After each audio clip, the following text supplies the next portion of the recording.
Morning friends, આજે આપણે lesson number 2 ની વાત કરીશું. ભારતનો સાંસ્કૃતિક વારસો, પરંપરા, હસ્તકલા અને લલિત કલા. પરીક્ષામાં આમાંથી 5 ગુણનું પૂછવામાં આવે છે. આ 5 કેટલા ગુણનો છે? 5 ગુણનો. આપણે અગાઉના ચેપ્ટરમાં પ્રાકૃતિક વારસો, સાંસ્કૃતિક વારસો શીખ્યા. હવે સાંસ્કૃતિક વારસાને આપણે અહીંયા વિગતે જોવાનો છે.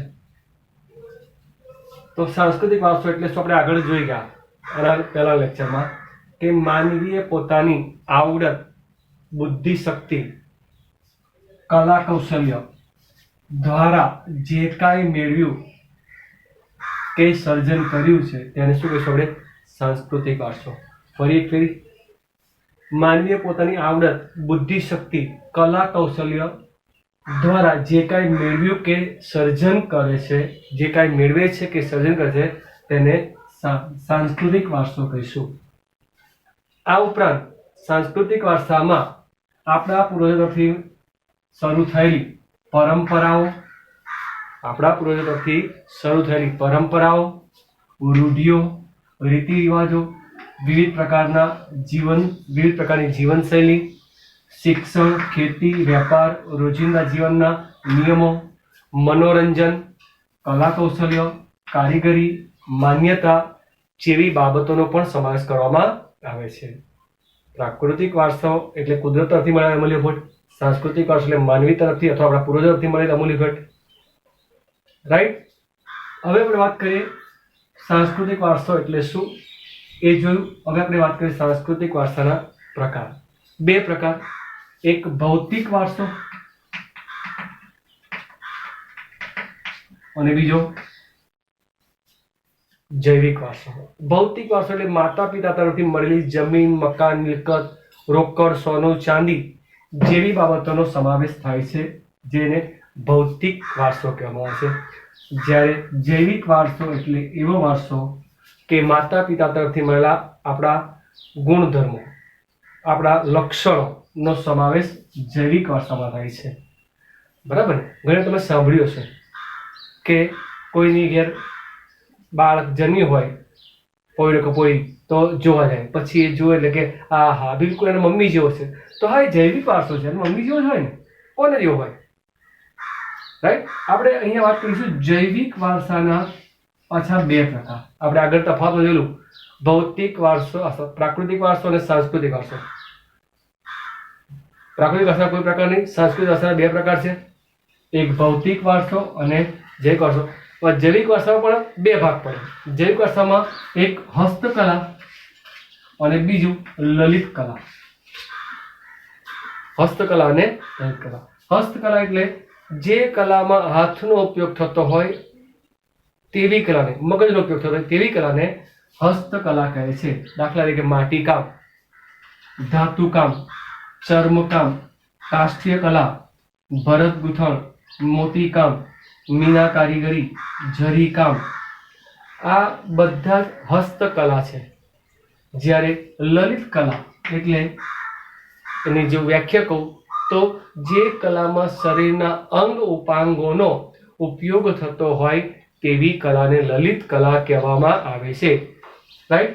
સંગીત કલા, જો સંગીત વગાડે છે, હાથ પગ માથું બધું હલાવતો હોય છે. નૃત્ય કલા,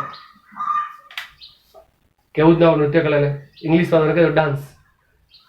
નાટ્ય કલા, નાટકો. આ કેવી કલા છે? લલિત કલા, જેમાં શરીરના અંગ ઉપાંગોનો ઉપયોગ કરવામાં આવે છે. જ્યારે હસ્તકલામાં હાથનો ઉપયોગ કરવામાં આવે છે. પ્રાચીન ભારતીય સાહિત્યમાં આપણાને આવી 64 કલાઓ વિશે માહિતી મળે છે. આપણા પ્રાચીન જે થઈ ગયેલી વિદ્યાપીઠો, નાલંદા વિદ્યાપીઠ, તક્ષશિલા વિદ્યાપીઠ, વલ્લભી વિદ્યાપીઠ, કાશી વિદ્યાપીઠ, આ બધી વિદ્યાપીઠોમાં અલગ અલગ પ્રકારની 64 કલાઓ શીખવાડવામાં આવતી હતી. આજે દુનિયાની કોઈ એવી યુનિવર્સિટી નથી કે જ્યાં 64 કલા શીખવાડવામાં આવતી હોય. બીજું, ભારતના સાંસ્કૃતિક વારસાના પ્રતીક સમાન યોગ વિદ્યાનો, ભારતના સાંસ્કૃતિક વારસાના પ્રતીક સમાન યોગ વિદ્યાનો સમગ્ર વિશ્વએ આજે સ્વીકાર કર્યો છે. અને આ યોગ વિદ્યાને માન આપવા માટે દર વર્ષે 21મી જૂન એ યોગ દિવસ તરીકે મનાવવામાં આવે છે. ક્લિયર? જૈવિક વારસાના બે પ્રકાર, હસ્તકલા અને લલિત કલા. હસ્તકલા એટલે માટીકામ, ધાતુકામ, ચર્મકામ, કાષ્ઠ્યકલા, મોતીકામ, મીના કારીગરી, ભરત ગૂંથણ, જરીકામ વગેરે. જ્યારે લલિત કલા એટલે જે કલામાં હાથના શરીરના અંગ ઉપાંગોનો ઉપયોગ થતો હોય, જે કલામાં શરીરના અંગ ઉપાંગોનો ઉપયોગ થતો હોય તેવી કલા લલિત કલા કહેવાય. એમાં સંગીત કલા, નૃત્ય કલા અને નાટ્ય કલાનો સમાવેશ થાય છે.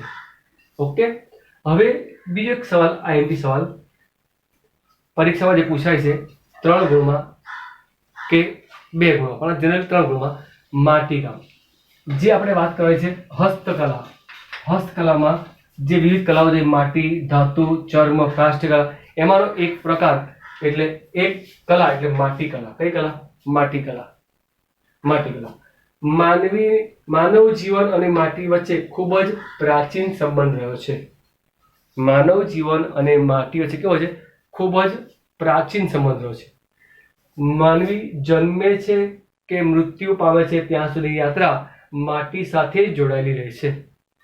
આપણે જન્મીએ ત્યારે અને મરીએ ત્યારે આપણો સંબંધ માટી સાથે જોડાયેલો રહે છે. માટીમાંથી બનાવેલી ચીજ વસ્તુઓનો ઉપયોગ કરતા માટીના વાસણો, રમકડા, બરાબર. પ્રાચીન સમયમાં ધાતુની શોધ નહોતી થઈ. પ્રાચીન સમયમાં ધાતુની શોધ નહોતી થઈ તે પહેલા માનવી માટીમાંથી બનાવેલી ચીજ વસ્તુનો ઉપયોગ કરતો હતો, માટીના વાસણોનો ઉપયોગ કરતો હતો, જેવા કે માટીના વાસણો, રમકડા, કુલડી, કોડિયા, માટીના ચૂલા, અનાજનો સંગ્રહ કરવાની કોઠીઓ, આ બધું જ માટીમાંથી બનાવવામાં આવતું હતું. કેમ?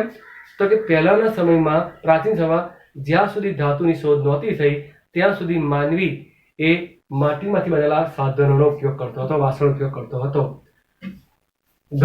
ઘરની દિવાલો પણ માટી અને છાણના લીપણનું રક્ષણ આપતી હતી. ઘરની જે દિવાલો હતી, આજે પણ તમે ગામડામાં જોઈ શકો છો કે જે કાચા મકાનો છે એ માટીમાંથી અને છાણમાંથી બનાવેલા હોય છે. એટલે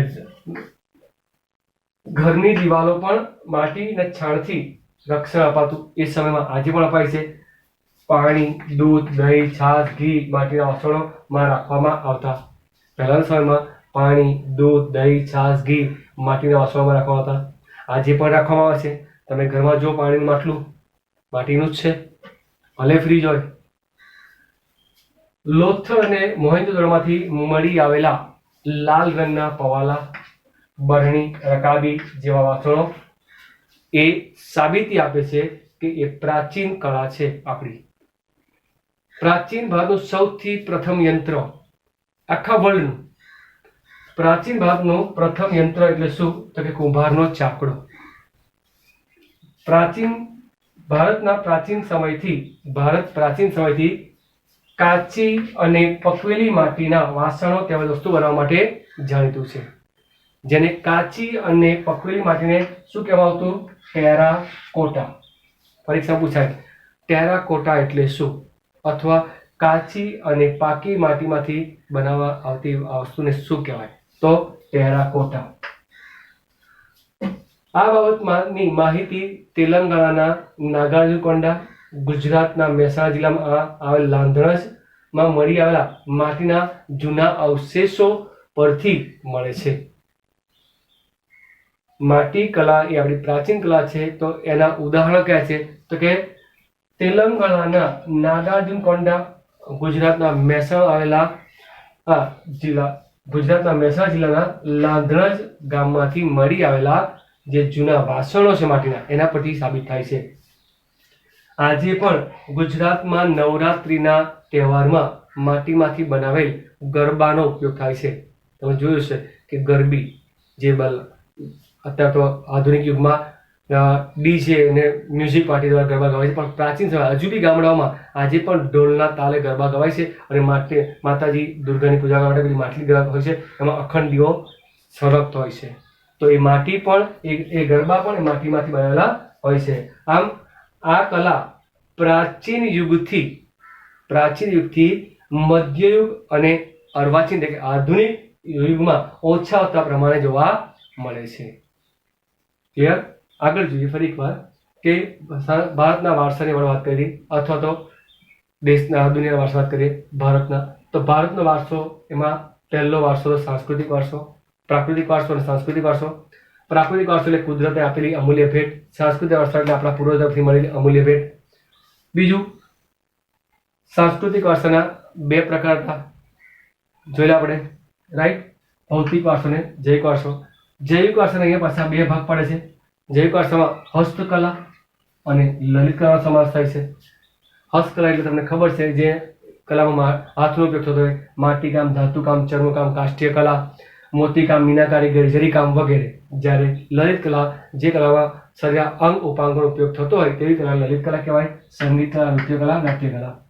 પ્રાચીન સમયમાં જે આપણી વિદ્યાપીઠો હતી એમાંથી એ સમયમાં અલગ અલગ પ્રકારની 64 કલાઓ શીખવવામાં આવતી હતી. બીજું, ભારતના સાંસ્કૃતિક વારસાના પ્રતીક સમાન યોગ વિદ્યાનો સમગ્ર વિશ્વએ સ્વીકાર કર્યો છે. આપણો જે યોગ વિદ્યા છે એ દુનિયાએ સ્વીકારી છે અને એને માન આપવા માટે એના પરિણામ સ્વરૂપે 21 જૂન એ વિશ્વ યોગ દિન તરીકે ઉજવવામાં આવે છે. ત્યાર પછીનો આપણે વાત કરી માટીકામ. 3 ગુણી ટૂંક નોંધ. તો માનવ જીવન અને માટી વચ્ચે ખૂબ જ પ્રાચીન સંબંધ છે. માણસ જન્મે છે કે મૃત્યુ પામે છે ત્યાં સુધીની યાત્રા એ માટી સાથે રહે છે. પ્રાચીન સમયમાં ધાતુની શોધ થઈ નહોતી તે પહેલા લોકો માટીમાંથી બનાવેલી વસ્તુનો ઉપયોગ કરતા હતા. માટીના વાસણો છે, રમકડા છે, કુલડીઓ છે, કોલિયા છે, માટીના ચૂલા છે, આ બધા અનાજ સંગ્રહવાની કોઠીઓ વગેરે. બરાબર. બીજું, ઘરની જે દિવાલો હતી એ દિવાલોને પણ રક્ષણ આપવા માટે માટીને લીપવાનો ઉપયોગ કરવામાં આવતો હતો. બીજું, પાણી, દૂધ, દહીં, છાશ, ઘી માટીના વાસણમાં રાખવામાં આવતા હતા. આજે પણ માટીના વાસણનો ઉપયોગ થાય છે. લોથલ અને મોહેન્જો-દડોમાંથી લાલ રંગના પવાલા, બરણી, રકાબી જેવા વાસણો મળી આવ્યા છે. પ્રાચીન ભારતનું પ્રથમ યંત્ર એટલે કે વિશ્વનું પ્રથમ યંત્ર તરીકે કુંભારનો સાંકડો ગણાય છે. પ્રાચીન ભારતના કાચી અને પકવેલી પ્રાચીન ભારતના સાંસ્કૃતિક વારસાથી કાચી અને પકવેલી માટી જે છે એને શું કહેવાય છે? ટેરાકોટા કહેવાય છે. માટી વાસણો તેમજ વસ્તુઓ બનાવવામાં તે જાણીતું હતું. આ બાબતની માહિતી આપણને ક્યાંથી પ્રાપ્ત થઈ છે?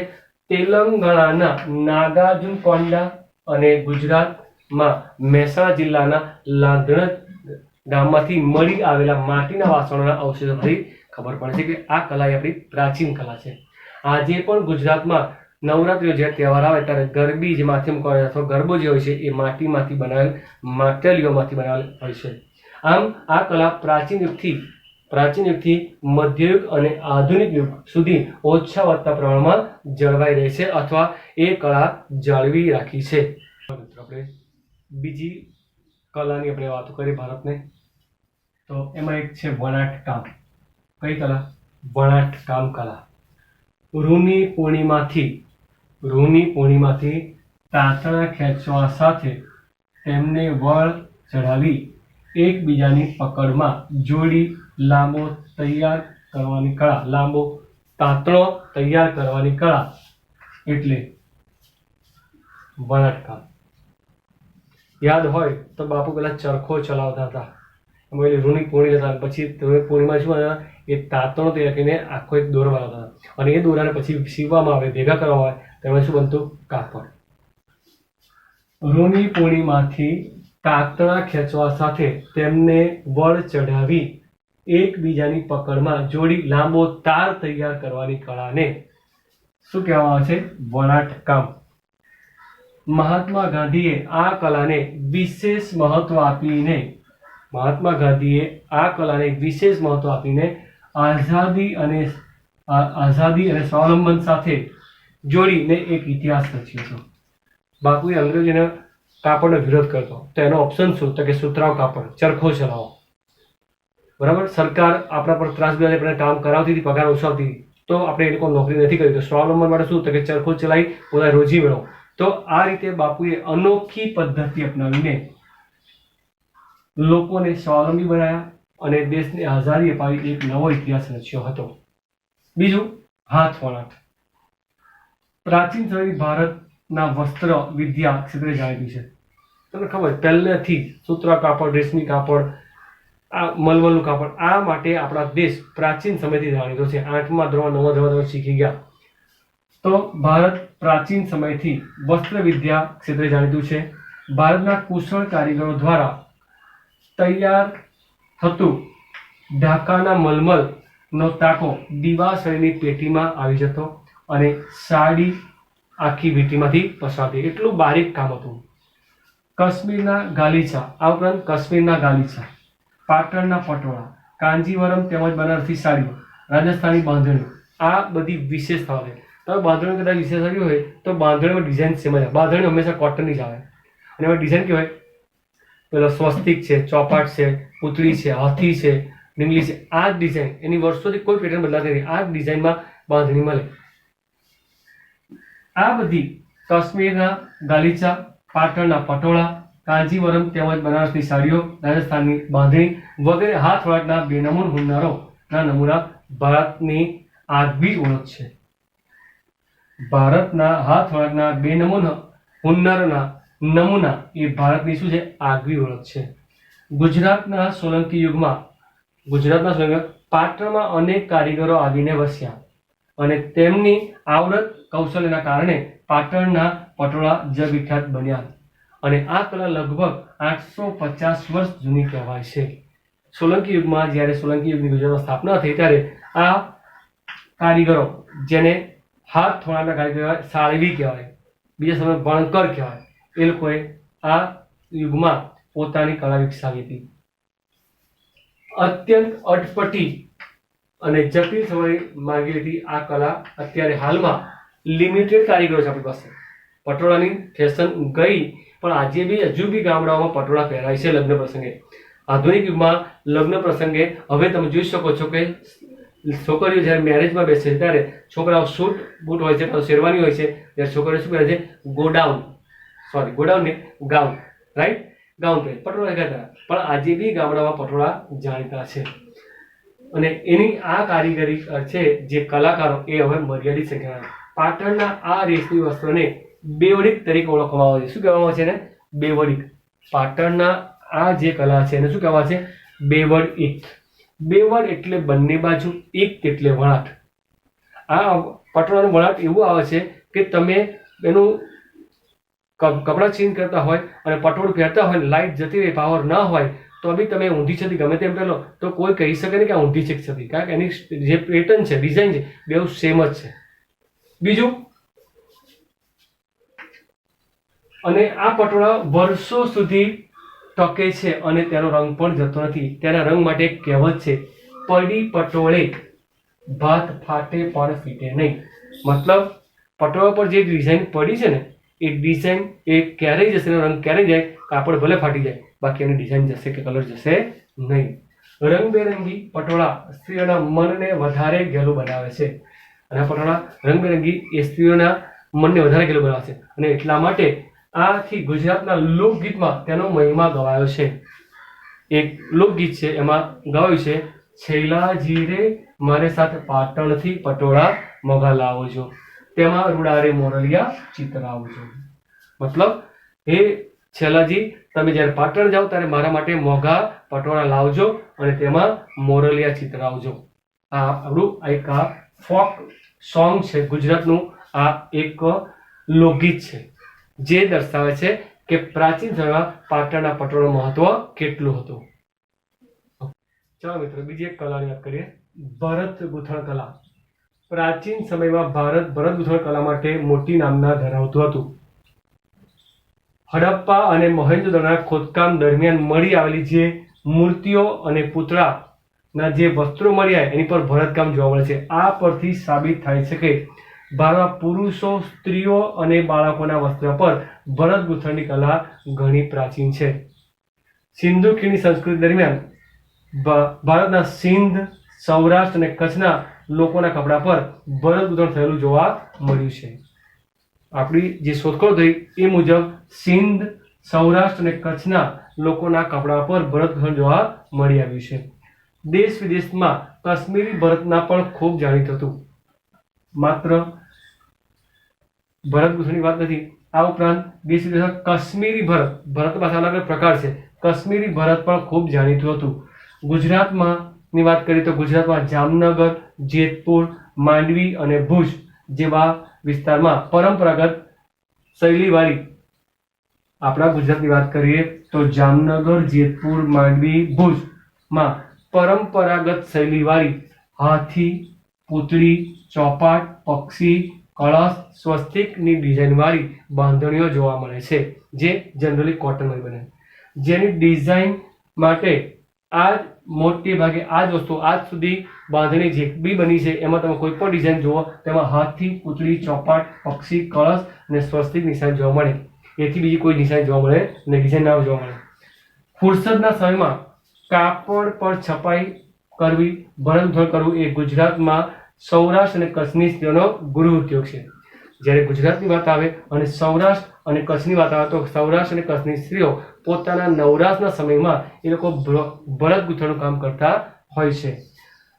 જૂના જે ભરત ગૂંથણ વસ્તુઓની વાત કરીએ તો ચંદરવા, શાક, તોરણ, ચાકડા, ઓછાડ, તકિયા, ઓશિકા, પારણા, કોડિયા, કેડિયા પર ભરત ગૂંથણ કરવાની કળા જોવા મળે છે.